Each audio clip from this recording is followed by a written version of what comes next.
Installing Overwatch 2 and addressing frame stuttering can enhance your gaming experience. Follow these steps to ensure a smooth installation and optimal performance. Step 1. Download Battle.net. Visit the official Battle.net website and download the Battle.net launcher.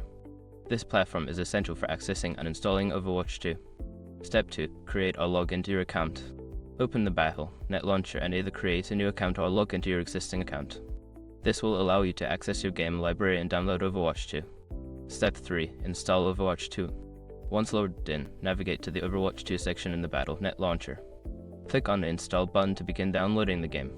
Make sure you have enough disk space available. Step 4. Adjust graphics settings. After installation, launch Overwatch 2 and go to the Settings menu. Adjust the graphics settings to optimize performance based on your hardware capabilities. Lowering settings like shadows and effects can help reduce frame stuttering. Step 5. Update drivers in-game. Ensure your graphics drivers are up to date by visiting the manufacturer's website, NVIDIA, AMD, etc. Additionally, check for any game updates in the Battle.net launcher to ensure you have the latest patches that may fix performance issues.